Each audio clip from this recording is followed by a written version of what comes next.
This next two-part lecture is going to look more closely at the road to the American Revolution because we've spent a good deal of time now talking about the colonial era in American history and about what life was like before we technically became the United States.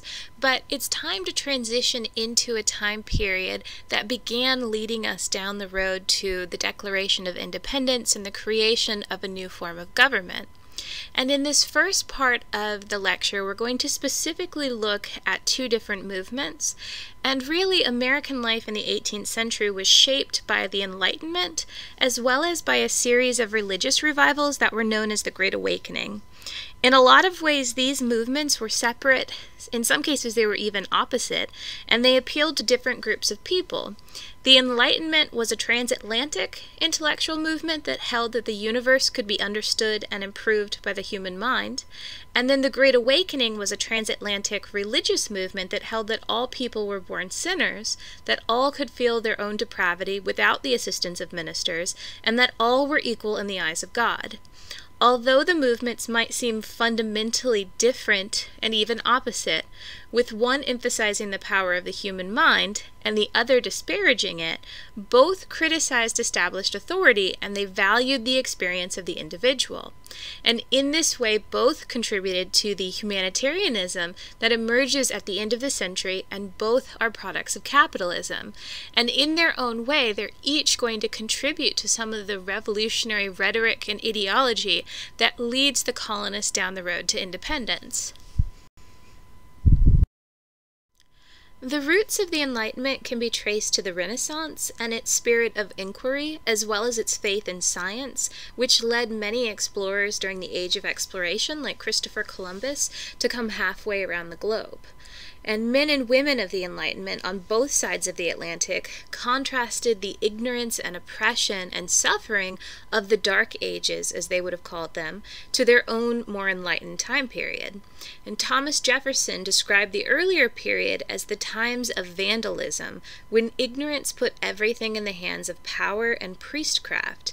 And instead, enlightened thinkers believed in the power of rational thinking, and they scoffed at these ancient superstitions. People of the Enlightenment believed that God and His world were knowable. They rejected revelation as a guide, and the Enlightenment looked to reason instead. Jefferson's trinity of the three greatest men the world had ever produced included not Jesus Christ, but Isaac Newton, the scientist responsible for modern mathematics and physics, Francis Bacon, the philosopher who outlined the scientific method, and John Locke, the political philosopher of democracy. And the Enlightenment was interested in knowledge not for its own sake, but for the improvements it could make in human happiness. So the true purpose of the Enlightenment then was to reform society using reason in order to advance knowledge through science, such as the scientific revolution. And in essence, the scientific revolution that happened just before and even during parts of the Enlightenment gave these philosophers the confidence that human reason could solve social problems, and then this led them to enact changes in their political ideologies, which would eventually change government systems around the world and lead to many of the Atlantic revolutions. There are four core values of the Enlightenment thinkers. The first being reason, or that truth can be discovered through reason, through rationality, and through observation. The second being happiness, this rejection of the medieval belief that people should concentrate on finding happiness in the hereafter, in heaven, for example, rather than finding contentment and joy in this world. And they believed that humanity's duties were clear and simple, and chief among them, according to Ben Franklin, was, quote, doing good to God's other children. And in fact, people serve God best not by praying, which, as Thomas Paine put it, quote, can add nothing to eternity, but by endeavoring to make his creatures happy. And so scientific inquiry and experiments like Franklin's with electricity all had as their object the improvement of human life. The other two core values are that of progress, that humankind can improve, which is also in some ways similar to humanism, and then liberty. They call for liberties that are achieved through something called the Glorious Revolution, as well as the English Bill of Rights. In Europe, the Enlightenment centered around the salons of Paris and was famous for popular philosophers like Voltaire, Montesquieu, Diderot, and Rousseau. Their political ideas spawned the age of the enlightened despots, people like Frederick the Great of Prussia and Catherine the Great of Russia, both of whom were enlightened more in theory than in fact. The greatest irony, I think, of the Enlightenment is that those political writers saw England as the most enlightened nation in Europe, and yet it was the place where people first revolted, first in the Glorious Revolution of England and later in the American colonies. American political leaders like Jefferson, Franklin, James Otis, John Adams, and others were heavily influenced by Enlightenment thinking. Indeed, it could be said that the most profound result of European Enlightenment was Jefferson's Declaration of Independence, which he himself claimed was a synthesis of American thinking. So from Paris to Berlin to St. Petersburg and Vienna, the rulers of that era became known as enlightened despots. While holding nearly absolute power over their citizens, they considered themselves to be modern and progressive in the sense that they listened to the popular philosophers of the time. These are people like Voltaire and Montesquieu, Rousseau, and others. Those philosophers were offering ideas for new ways to organize society, and the rulers tried to govern in a way that reflected those uplifting ideas. In practice, society probably changed very little during the Age of Reason, but the ideas put forth were advanced for their time. In order for you to really understand the link between the Glorious Revolution, the Enlightenment, and the American Revolution, we really need to start with a little bit of background in New England history first, as well as in a bit of British monarch history. And so, in the year 1685, the King of England, King Charles II, passes away. And when he dies, he doesn't have a legitimate son, so James II becomes England's first Catholic monarch in 127 years. And that's an important thing to remember because the Protestant Reformation for such a long time at this point had kept in power monarchs who practiced Protestantism. So this is an upheaval in the system. And as the Duke of York, James had been very closely involved in the colonial affairs in New York, and he had hoped to consolidate the English colonies into these larger administrative units with very powerful governors similar to the ones that existed in New Spain. So he goes and he revokes the colonial charters to New York and New Jersey, and he folds them into New England as this one single administrative and political entity, and he called it the Dominion of New England. As a powerful English governor and a council then were appointed by the king, and they would rule in this sort of Spanish-style dominion over all of these combined colonies. Their representative assemblies were abolished, which I'm sure you can imagine did not make the people happy, and a reorganized legal system made it far more difficult for the colonists to have any access to the court system. And to extract additional wealth from the colonists, the colonial government then began to raise taxes dramatically, and they revoked the land deeds of the people. So to regain title to their own land, the colonists had to obtain new deeds and pay new taxes on this land that they'd already paid for. So at this point, James II is not particularly popular. He also has a bold agenda to strengthen the royal power at home as well. He seeks to ally England with Catholic France because he is also a Catholic. And James supports religious toleration for Catholics and for dissenters, but he seeks to impose this policy by a royal decree, and therefore he's alienating any potential supporters among dissenters who were sympathetic to his policies. Even more troubling is his attempt to weaken the militia and raise a standing army, which included appointing Catholic officers loyal to the crown, which wouldn't have sat well in a populace that was overwhelmingly Protestant. And finally, James attempted to bypass Parliament altogether and raise revenue through taxation. When the English Parliament refused to accept this radical agenda from King James, the king decided that he was going to entirely dissolve Parliament.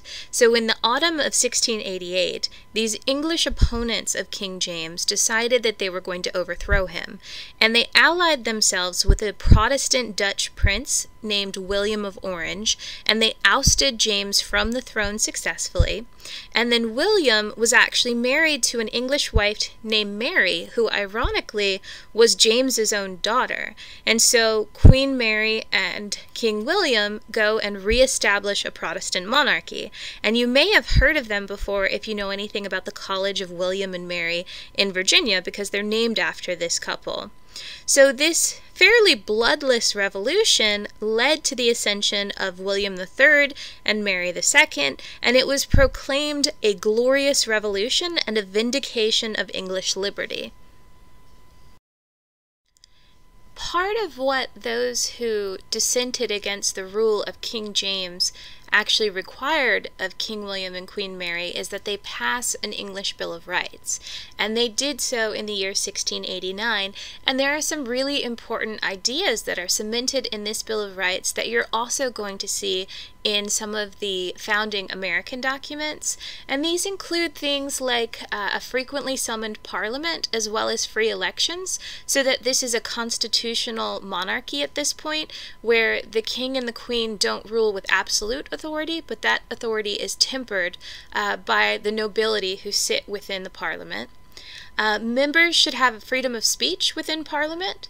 No armies can be raised in peacetime, and part of the issue with this is that people were fearful that if there was a standing army, that the ruler, the king or the queen, could use that army against the people.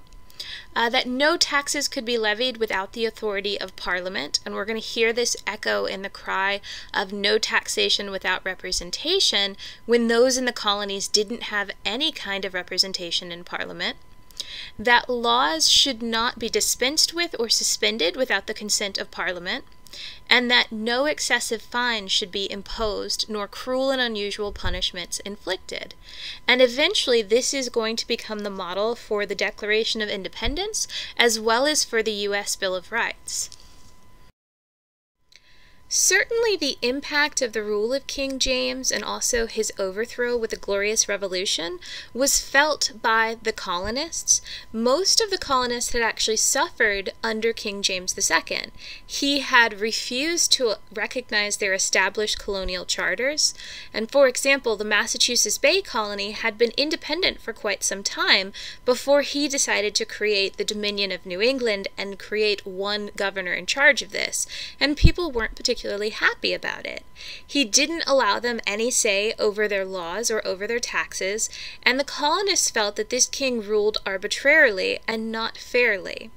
They disliked especially the fact that he had granted a declaration of indulgence, and this declaration granted freedom of worship to Catholics in Maryland. And most of the colonists at this time were Protestant because they came from England, from a place that had been a forerunner in the Protestant Reformation and practiced Anglicanism. And so this king was Catholic, and they worried that he wanted to replace their Protestant institutions with Catholic ones. In fact, they associated Catholicism in this time period with absolutism and absolute monarchy, because France had become Catholic under the rule of Louis XIV, who had in fact been an absolute monarch. So over time, official word of the Glorious Revolution, it took some time to reach the colonies, and rumors about the ascension of William and Mary began to arrive in the spring of 1689.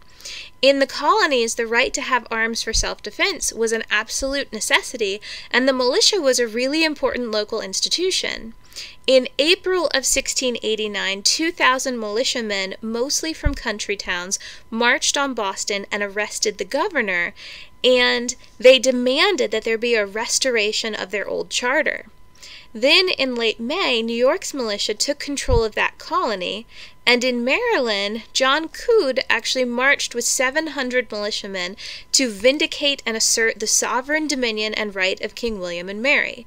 So Protestant resentment against the power of the Catholic proprietary government had fueled this rebellion, and the Glorious Revolution in America was a victory for representative government, and the notion that a well-regulated militia under local control was the best protection for liberty.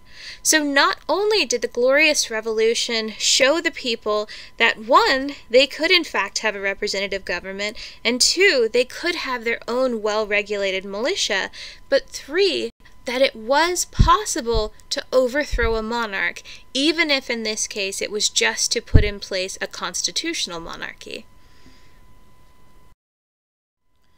Perhaps as a result of the Glorious Revolution, Enlightenment thinkers began to study the connection between society, politics, and the economy.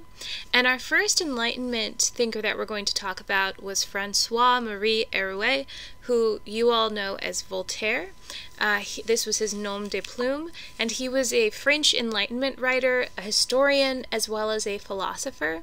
He was famous for his wit, as well as for the fact that he often attacked clergy, aristocracy, and government authority. And his advocacy of freedom of religion, freedom of expression, and separation of church and state. And Voltaire was a very versatile writer, and he produced works in almost every single literary form. These included plays and poems and novels and essays and historical and even scientific works, and he wrote more than 20,000 letters and more than 2,000 books and pamphlets. He was certainly an outspoken advocate, despite the fact that this often put him at risk because there were very strict censorship laws at the time. And as a satirical writer, he was frequently making use of his works to criticize intolerance and superstition and religious dogma, as well as the French institutions of his day. And in fact, at one point, he was jailed and exiled for his beliefs, and because he was very often corresponding directly with many rulers in an attempt to help reach them with this new Enlightenment philosophy. Probably one of the most influential of the Enlightenment thinkers was John Locke, and Locke was infamous for the fact that he believed that human nature was essentially good, and that humans were born with natural rights of life, liberty, and property, and this may seem familiar to you, the idea of the pursuit of life, liberty, and happiness. And it comes from this where he writes the two treatises on government, and he argues that men are created equal in a state of nature and are thus endowed with certain natural rights. And he felt that the government's purpose was to protect those natural rights, and that if the government abused its authority, as he believed Britain had, that the people had the right to then overthrow the government. He also came up with what is called the social contract theory of government, and he held that there was a contract, essentially, between the ruler and the subject, and that if the ruler were to break this contract, and if the government was no longer in the best interest of the subject, that it could then be broken by the people. So, in fact, this is interesting because this social contract theory of government was used for the first time as grounds in the first American divorce case, and it was argued by Thomas Jefferson, and he also argued that marriage was a contract between a man and a woman, and that if that contract was no longer beneficial to both the man as well as to the woman, that they should then have the right to dissolve the contract, much like you could with the government. Our next Enlightenment philosopher is Montesquieu, and he was a French lawyer as well as a political philosopher. He was also the first person to apply methods of classification to various political forms in human societies, and that's something that social and political anthropologists do today. So his political and social anthropology then gave rise to various theories on government, which we still use today. And his work was used in many different societies, especially in America and France. He wrote a book called The Spirit of the Laws, and this book was about the importance of a balance of power within British government. He believed essentially that all government came in three forms. You have the executive, the legislative, and the judicial, and also that each of these should be separate from and dependent of the other, so that the influence of any one power doesn't exceed that of the other two. And this very radical idea is used in France, for example, to eliminate the three estate structure of the French monarchy and also to help lead to the French Revolution. But it's used in the United States. What we're most familiar with is this separation of powers and also checks and balances that are part of the U.S. Constitution, that our legislative branch and our executive branch and our judicial branch cannot have more power than any other, and that it doesn't control the other branches. Another thing that's really interesting about Montesquieu is that once we get into the 19th century and talk about the abolitionist movement, many of his ideas are used by abolitionists because he's one of the first Enlightenment thinkers to advance major reforms about slavery. And I think it's very interesting that, on the one hand, he has all of these ideas about a separation of powers and checks and balances and reforming or eliminating slavery, but on the other hand, he held a number of views that today would probably be very controversial. He firmly accepted the role of a hereditary aristocracy. He believed in the value of primogeniture, and while he did say that a woman could be a head of state, he also wrote that she could not be effective as the head of a family. So while many of his opinions were very forward-thinking, he still certainly had some of the views that were very prominent for this time period. So after looking at just a couple of important Enlightenment philosophers, you can probably summarize that the Enlightenment was a time period that stretched from the mid-17th century through to the 18th century. And throughout this time period, people began to embrace several revolutions, those in science and philosophy, as well as in society and politics. And the revolutions really start to sweep away this medieval world of the Dark Ages, and they usher in the modern Western world that we know today. And Enlightenment thinking, especially during the American Revolution and then during the French Revolution, challenges that traditional hierarchical political and social order, the one where you've got a king and a queen up at the top of this hierarchy, and then you've got the commoners down at the bottom and several ranks in between. It also challenged the authority of the Catholic Church, which had really been in charge of day-to-day life as well as the government in many ways for quite some time in the Western world. And it ushered in ideals of equality and freedom for everyone, founded upon these principles of human reason and logic, and upon the belief that there are certain rights that are natural and inalienable that all people should have. So it might seem then that the Enlightenment would be really the antithesis of religious institutions, and that it would have a negative impact on the Anglican Church within the colonies. But Anglicans were actually really receptive to Enlightenment ideals, and especially to those of moderation and of rationalism. They welcomed a departure from the Inquisition and from the early modern witch hunts, and the idea of having faith without being allowed to use any reason. And so they started preaching a much more comforting form of Christianity in which God was good and just, and he required nothing, quote, that is either unsuitable to our reason or prejudicial to our interest, nothing but what is easy to be understood and is as easy to be practiced by an honest and willing mind. So this message was popular in the colonies. The idea that one could follow God and obey reason became one and the same in this time period.